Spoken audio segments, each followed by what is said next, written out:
IMF क्या है? IMF के पास पैसा कहां से आता है? आईएमएफ अलग अलग कंट्रीज को लोन क्यों देती है? आईएमएफ बैंक की तरह काम करने वाली एक ऑर्गेनाइजेशन है। जिस तरह से एक आम बैंक के अंदर अलग अलग लोग आकर अपना पैसा डिपॉजिट करवाते हैं, फिर उस पैसे को बैंक आगे लोगों को लोन पे देके उनसे रिटर्न में इंटरेस्ट रेट के थ्रू प्रॉफिट बनाता है। इसी तरह आईएमएफ भी एक बैंकिंग सिस्टम की तरह काम करने वाली इंटरनेशनल ऑर्गेनाइजेशन है, जिसकी 190 कंट्रीज मेंबर हैं। ये सारी कंट्रीज आईएमएफ के अंदर पैसा डिपॉजिट करवाती हैं, ताकि अगर इन 190 कंट्रीज में से किसी एक कंट्री में फाइनेंशियल क्राइसिस आए, यानी कि उसके हालात खराब हों, तो आईएमएफ उस कंट्री को लोन देके उसकी इकोनॉमी को स्टेबल करने में उसकी हेल्प कर सके।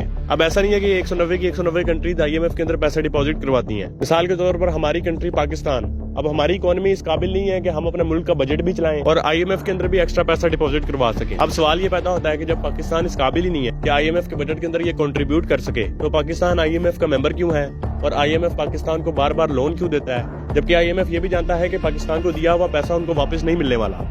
इसके पीछे के दो रीजन है। दुनिया के अंदर जितनी भी कंट्रीज हैं, उनकी इकोनॉमीज एक दूसरे के साथ एसोसिएट है, यानी कि अगर एक कंट्री का दिवालिया होता है, वो बैंकरप्ट होती है, तो उसकी वजह से सिर्फ उस कंट्री को नुकसान नहीं होगा, बल्कि उसके साथ एसोसिएट, उस कंट्री के साथ लेन देन करने वाली दूसरी कंट्रीज के ऊपर भी इसका बुरा असर पड़ेगा। मिसाल के तौर पर अगर आज यूएस स्टॉक मार्केट क्रैश कर जाती है, तो उसका नुकसान सिर्फ अमेरिका वालों को नहीं होगा, बल्कि अमेरिका स्टॉक मार्केट के साथ एसोसिएट दुनिया की जितनी भी कंट्रीज हैं, उनकी स्टॉक मार्केट के अंदर भी डाउनफॉल आ जाएगा। और इसके पीछे का दूसरा रीजन है आईएमएफ के अपने मफादात। आईएमएफ का जितना टोटल बजट है, उसके अंदर अमेरिका और यूरोपियन कंट्रीज सबसे ज्यादा कंट्रीब्यूट करती हैं। इसलिए आईएमएफ ऑर्गेनाइजेशन अमेरिका और यूरोपियन कंट्रीज को सबसे ज्यादा फेवर भी करती है। अमेरिका और यूरोपियन कंट्रीज आईएमएफ को एज अ टूल यूज करती हैं, अंडर डेवलप्ड कंट्रीज को लोन देके उनसे अपनी शराइत मंजूर करवाती हैं, ताकि उनसे अपने मफादात को पूरा करवा सके।